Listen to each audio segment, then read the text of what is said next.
नमस्कार. आज आपण तोंडाला चव आणणारी कुरकुरीत व चटकदार लसणाची चटणी बनवूया. ह्या चटणीतील लसूण चटणी संपेपर्यंत कुरकुरीत राहतो. चटणीतील कुरकुरीत लसूण खाताना चव खूप छान लागते. अशी ही लसणाची चटणी आजारी व्यक्तीने खाल्ली तर त्यांच्याही तोंडाला चव येते. गरम गरम वरण भाताबरोबर ही खूपच छान लागते. त्यासाठी मोठ्या आकाराच्या लसणाच्या 15 ते 20 पाकळ्या घेतल्या आहेत.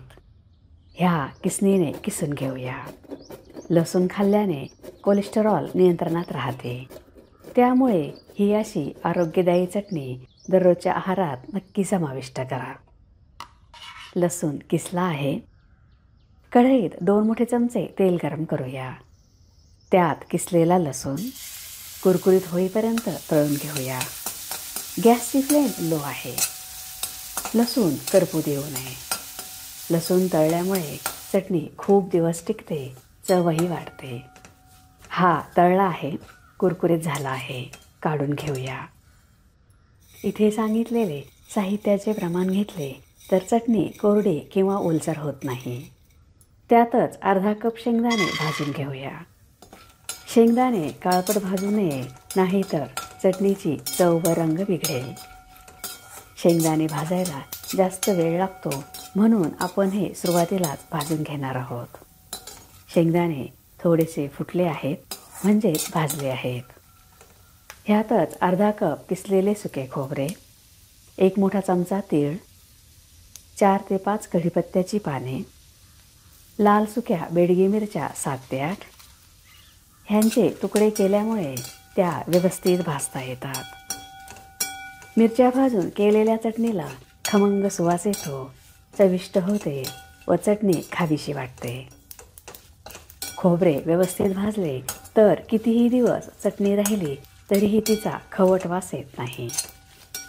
हे सर्व भाजले आहे. गॅस बंद करूया. आता ह्यात हिंग पाव छोटा चमचा, लाल तिखट 1 मोठा चमचा, जिरे 1 छोटा चमचा, चिंच आवडीनुसार. चिंचेचे बारीक तुकडे करावे, त्यामुळे ते व्यवस्थित मिक्स होतील. चिंचेऐवजी आमचूर पावडर घालू शकता. चवीनुसार मीठ. गॅस बंद करूनच 1 मिनिट परतून घेऊया. मुले शिक्षणासाठी किंवा नोकरीसाठी बाहेरगावी राहतात. त्यांना अशी चटणी बनवून देऊ शकता. सर्व साहित्य घरातीलच असल्यामुळे ही चटणी पटकन बनवता येते. बेडगी मिरच्या तिखट नसतात, म्हणून लाल तिखट वापरले आहे. तुम्हाला चटणी किती तिखट आवडते त्यानुसार तिखटाचे प्रमाण घ्या. 1 मिनिटानंतर सर्व साहित्य काढून घेऊया. थंड होण्यासाठी ठेवूया. थंड झालेले साहित्य मिक्सरच्या छोट्या भांड्यात ओतूया. मिक्सर चालू बंद करून जाडसर वाटून घेऊया. तुम्ही चॅनलला सबस्क्राईब केले नसेल तर सबस्क्राईब करा. बेल आयकॉनवर क्लिक करा. त्यामुळे तुम्हाला नवीन रेसिपीचे नोटिफिकेशन्स मिळतील. व्हिडिओ आवडल्यास लाईक करायला विसरू नका. अशा पद्धतीने जाडसर वाटले आहे. चटणीला खूप छान टेक्स्चर आले आहे. आता हे एका बोलमध्ये काढून घेतले आहे. त्यात तळलेला लसूण व्यवस्थित मिक्स करूया. तुम्हाला आवडत असेल तर थोडीशी साखर किंवा गूळ घालू शकता. चिंचेमुळे चटणी चवीला चटकदार झाली आहे. ही इतकी सोपी आहे की नवशिकेही ही चटणी सहज बनवतील.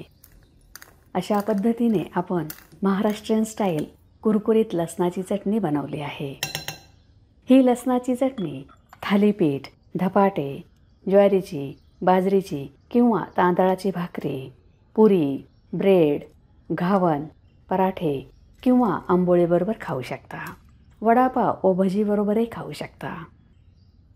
हवाबंद बरणीत ठेवली तर ही 1 महिना टिकते व फ्रीजमध्ये ठेवली तर 3 महिने टिकते. ही चटणी चपातीवर लावून रोल करून खाऊ शकता. जर तुम्हाला भाजी करायला वेळ नसेल तर दह्यामध्ये मिक्स करून चपातीबरोबरही ही चटणी खाऊ शकता. खूप चविष्ट लागते. ही चटणी जाडसरच वाटावी.